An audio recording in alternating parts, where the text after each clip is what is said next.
देख रहे हैं अंत तक 24/7 खबर सबसे हटके। श्रीवास्तव और आप देख रहे हैं अंत तक 24/7। H3N2 वायरस के चलते ऊपर से बारिश का मौसम, जिससे काफ़ी जनता इस बीमारी से पीड़ित हो रही है और बहुत मरीज डॉक्टर के पास जाकर इलाज करा रहे हैं। लेकिन अच्छी बात यह है कि इस बीमारी से ज़्यादा जान को खतरा नहीं है। केवल बीमार व्यक्ति या 65 वर्ष से ऊपर के और 5 साल तक के बच्चों सहित गर्भवती महिलाओं को इस वायरस से बचने की विशेष ज़रूरत है। और अधिक जानकारी के लिए देखें ये रिपोर्ट। नमस्कार दोस्तों, मैं हूं मुकेश कुमार और आप देख रहे हैं अंत तक 24/7। दोस्तों, हर साल कुछ ना कुछ नई बीमारी रूप में निकल के आ रहा है और अभी भी जो आया है H3N2। क्या है यह बीमारी, इसके लक्षण क्या हैं, इससे कैसे निजात पाई जाए और किस किस उम्र में यह बीमारी घातक रूप ले रही है, इन सब बात की चर्चा के लिए आज हमारे साथ मौजूद हैं कैलाश हॉस्पिटल के डॉक्टर प्रभात जी, जो यहाँ पे MD हैं और पिछले 10 वर्षों से कार्यरत है।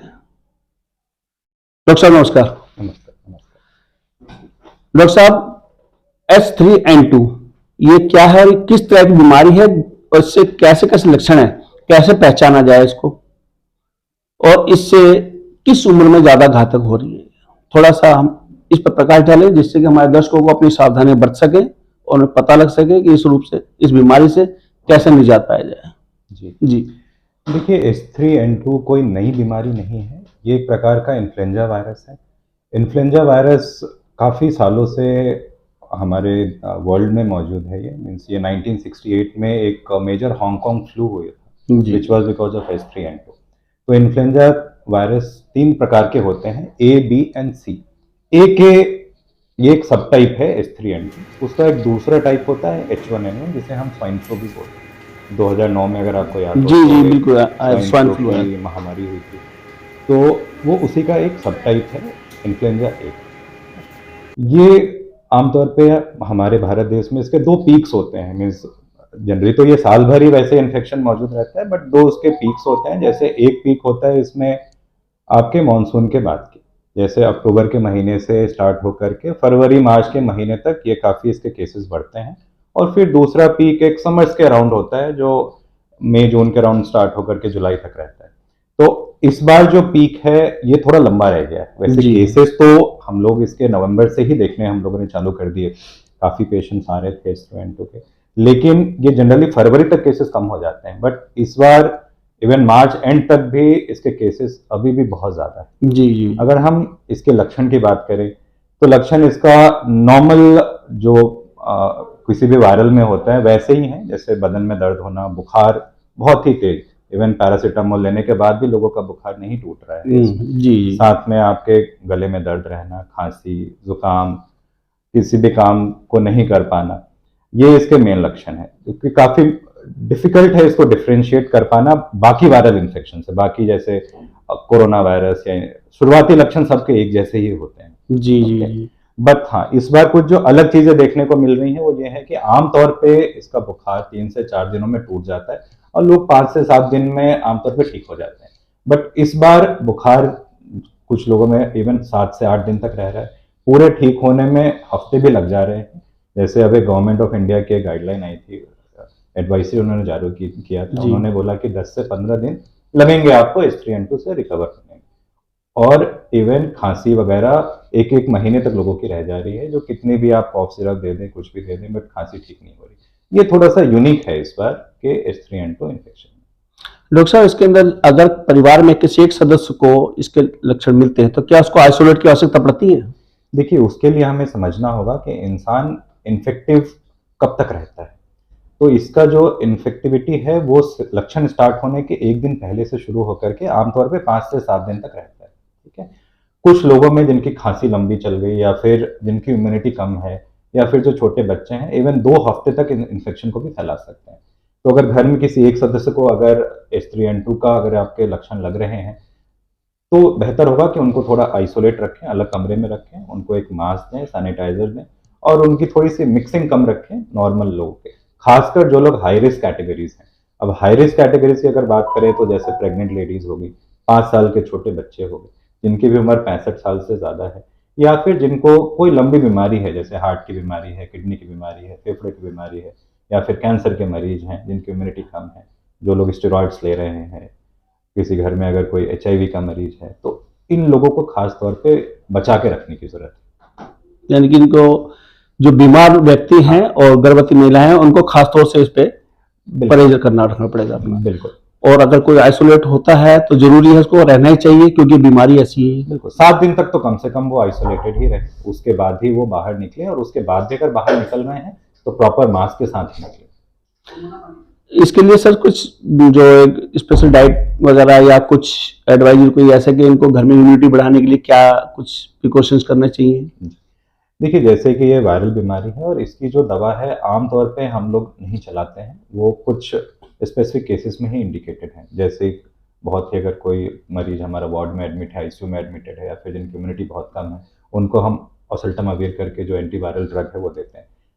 ज़्यादातर लोग खुद की इम्यूनिटी से ही ठीक होते हैं, जो उनके शरीर में जो अपनी इम्यूनिटी है वही इस वायरस के अगेंस्ट लड़ती है, और उससे ही वो ग्रेजुअली धीरे धीरे रिकवर हो जाते हैं। ठीक है, तो उसको बढ़ाने के लिए जो चीज़ नॉर्मली कर सकते हैं, जैसे कि आप विटामिन C वाली चीज़ें ज़्यादा लें, जैसे आंवला हो गया जी, और आपके साइट्रस फ्रूट्स जितने हो गए, संतरा वगैरह हो गया, कोकोनट वाटर लीजिए, ओके, उसको ले सकते हैं।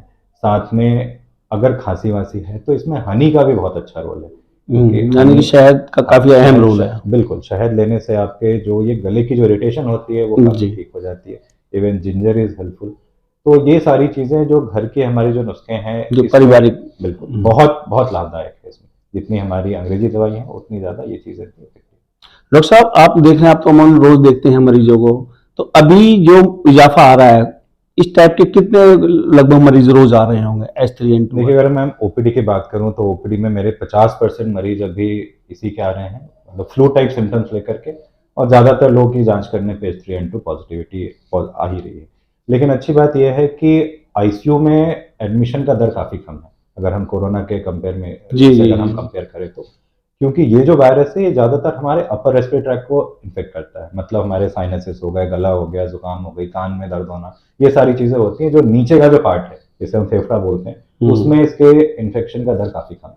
तो ये एक अच्छी बात है कि इसमें निमोनिया कम हो रहा है। अगर हो भी रहा है तो वैसे लोगों को जिनकी उनको पहले से कोई बीमारी हो, लंबी बीमारी चल रही हो, वैसे लोग इसमें रिस्क पे रहते हैं।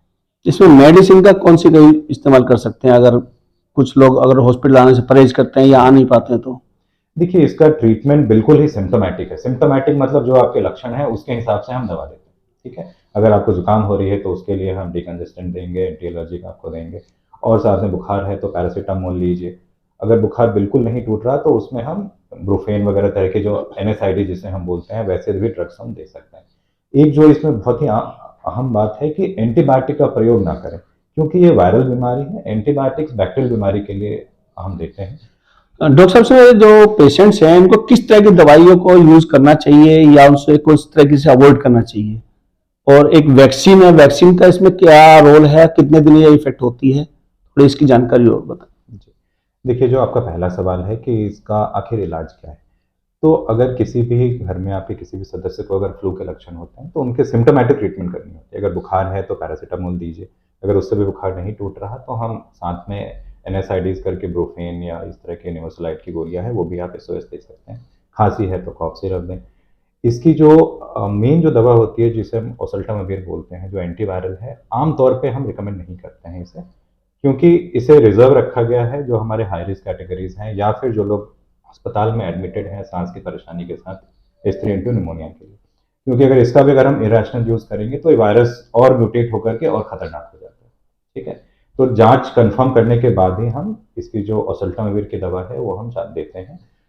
दूसरा एक और चीज़ आपने देखा होगा कि आमतौर पे अगर आपको जुकाम खांसी है तो आप लोग पहले दिन से एजिथ्रोमाइसिन और एमॉक्सफ्लिव इस तरह के एंटीबायोटिक एजिथ्रोमाइसिन बहुत जरूर लेते हैं। तो ये चीज़ समझना बहुत जरूरी है कि इसमें एंटीबायोटिक का कोई रोल नहीं है। ये एक वायरल बीमारी है, इसमें एंटीबायोटिक काम नहीं करती, और इतने आप इरेशनल अगर एंटीबायोटिक खाएंगे तो एक समय के बाद ये एंटीबायोटिक आपके शरीर के ऊपर काम करना बंद कर देगी और जो बैक्टीरियाज हैं वो म्यूटेट होकर के और डेंजरस रूप ले सकती है। तो एंटीबायोटिक का सेवन ना करें। कुछ लिमिटेड केसेस में एंटीबायोटिक हम रिकमेंड करते हैं, वो आपने फिजिशियन से कंसल्ट करने के बाद ही आप उसको ले सकते हैं। जी। अगर निमोनिया दूसरा एक डबल निमोनिया अगर हो जाए तब हम दे सकते हैं। दूसरा सवाल आपने बहुत अच्छा किया कि वैक्सीन का इसमें क्या रोल है। जी। देखिए, अभी तक जो बेस्ट ऑप्शन है जिससे हम इस H3N2 से बच सकते हैं वो है वैक्सीन। इसकी वैक्सीन हर साल आती है क्योंकि ये वायरस हर साल बदलता है, तो उस कारण से इसके जो स्ट्रेन्स हैं WHO 6 महीने पहले ही बता देता है कि अभी जो नेक्स्ट आउटब्रेक होने वाला है मोस्ट लाइकली इस स्ट्रेन से होगा, तो उस हिसाब से फार्मा कंपनीज फिर इसके वैक्सीन को बनाती है। ठीक है, तो हर साल इसका अभी जो करंट स्ट्रेन है वो 2022-23 का स्ट्रेन चल रहा है, तो वो जो लेटेस्ट वैक्सीन है वो आप ले सकते हैं। कौन कौन लोग ले सकते हैं? अगर 5 साल से कम उम्र के जितने बच्चे हैं उनके लिए मस्ट है, 65 साल से उम्र जिनकी ज़्यादा है, या फिर जैसा मैंने पहले भी बताया जिन लोगों को कुछ क्रॉनिक इलनेस है, किडनी, लिवर या ऐसी किसी हार्ट की परेशानी है, तो उनके लिए तो ये मस्ट है लेना। साथ में हमारे जो हेल्थ केयर वर्कर्स हैं, जैसे डॉक्टर हो गए, नर्सिंग स्टाफ हो गए, जो ऐसे मरीजों को देखते हैं, उनके लिए भी बहुत आवश्यक है कि इस टीका को जरूर लें। 60 से 70% तक ये टीका इफेक्टिव है। अगर आप टीका लेते भी हैं उसके बाद भी अगर आपको इन्फेक्शन हो तो बहुत ही माइल्ड इन्फेक्शन होता है और वो ज़्यादा इन्फेक्टिव आप नहीं होते, आप ज़्यादा लोगों को फैला नहीं सकते वो, और इसके कोई साइड इफेक्ट्स नहीं है, बिल्कुल सेफ है। एक छोटा सा टीका आपके बाजू पे लग जाएगा, इंट्रामस्कुलर है, उसको आईवी लेने की जरूरत भी नहीं है, और ये काफ़ी सस्ता भी है और बहुत ही ईजिली अवेलेबल है। तो आपके अगर घर में कोई भी अगर हाई रिस्क के अगर पेशेंट्स हैं या फिर छोटे बच्चे हैं तो हर साल एनुअली उनको टीका जरूर दिलाएं, बट हर साल दिलाना है, इस चीज़ का ध्यान रखें। ये जरूरी है, बिल्कुल जरूरी, क्योंकि ये हर साल ये टीका बदलता है, तो उसका इफेक्ट एक साल ही रहेगा, उसके बाद वो फिर वेन हो जाता है।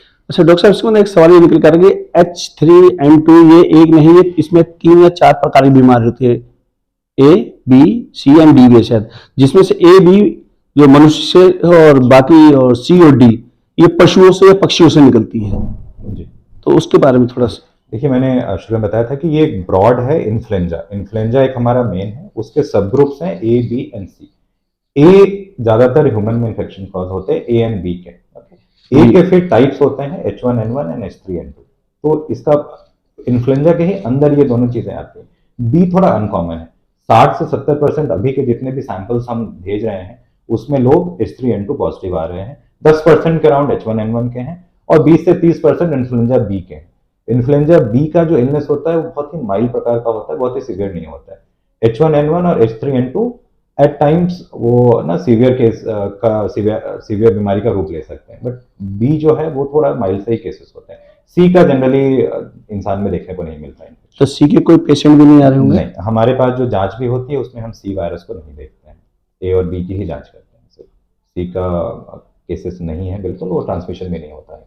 इसमें एक चीज देखेंगे कि जो पेशेंट जब इसके अंदर बीमारी स्टार्ट होती है या बीमारी के बीच में ही कुछ लोगों की शिकायत उनकी आंखों से पानी आता है। जी बिल्कुल, देखिए मैंने बताया था कि इस बार जो H3N2 है वो थोड़ा सा अलग सिम्टम्स हम इस बार देख रहे हैं।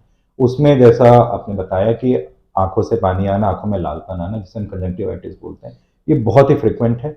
और साथ में लोगों के कान में दर्द, वो इतने कान में उनके पेन हो रहा है कि वो टॉलरेट नहीं कर पाते, उनको हॉस्पिटल में आके एडमिट होना पड़ रहा है। साथ में साइनस के इन्फेक्शंस, इवन बुखार ठीक होने के बाद भी लोग कंप्लेन कर रहे हैं कि उनको 15 दिनों तक परसिस्टेंट हेडेक है, चेहरे पे दर्द है। ये सब कुछ इस टाइप के थोड़े डिफरेंट प्रेजेंटेशंस हैं इस बार जो H3N2 के साथ हो रहे हैं, जिस कारण से लोगों को काफी परेशानी हो रही है। उसके अलावा खांसी लोगों की ठीक नहीं हो रही, 15 दिन 1-1 महीने तक खांसी रह रही। ऑल्दो नीचे कोई निमोनिया नहीं है, कुछ भी नहीं है, बट खांसी ठीक होने में 1-1 महीने तक का समय लग जा रहा है। यानी घबराने की कोई बात नहीं, घबराने की कोई बात नहीं, अपने फिजिशियन से सलाह लें आप। इसके कुछ अगर कंजंक्टिवाइटिस है तो उसके ड्रॉप्स चलेंगे, अगर साइनसाइटिस है तो उसके लिए दवाइयां होती हैं, उससे सारी चीजें सेटल हो जा रही हैं जनरली। बस आपको यह है कि अगर आपको अगर इन्फेक्शन है तो अपने आप को थोड़ा आइसोलेट कर ले, सो दैट आप दूसरे लोगों को ना फैलाएं, क्योंकि ये फिर बिकम्स अ चेन रिएक्शन। आपको हुआ फिर दूसरे को होगा, फिर सब लोगों को ये ऐसे ही पकड़ लेगा। उम्मीद करते हैं कि जैसे जैसे टेम्परेचर तापमान बढ़ेगा हमारे यहाँ का, गर्मी आएंगी, वैसे इसका इफेक्ट और कम हो जाएगा। केसेस होपफुली 2-4 हफ्तों के अंदर कम हो जाएगा। धन्यवाद डॉक्टर। तो देखा दोस्तों, H3 और N2 से घबराने की आवश्यकता नहीं है। भले ये बीमारी ऐसी है कि आपको नाक कान में दर्द दे रही है, आंखों से पानी आ रहा है और आपको नज़दीकी हॉस्पिटल्स या डॉक्टर्स की सलाह जरूर लेनी पड़ रही होगी, लेकिन फिर भी घबराने की जरूरत नहीं है, क्योंकि हमारे को अभी डॉक्टर प्रभात ने जो जानकारी दी वो अब तक हम आप तो प्रसारित कर रहे हैं, और उम्मीद करते हैं कि आप डॉक्टर साहब के जो बताए हुए नियम है उन पर फॉलो करेंगे और अपने को, परिवार को सुरक्षित रखेंगे। देखते रहिए अंतक 24।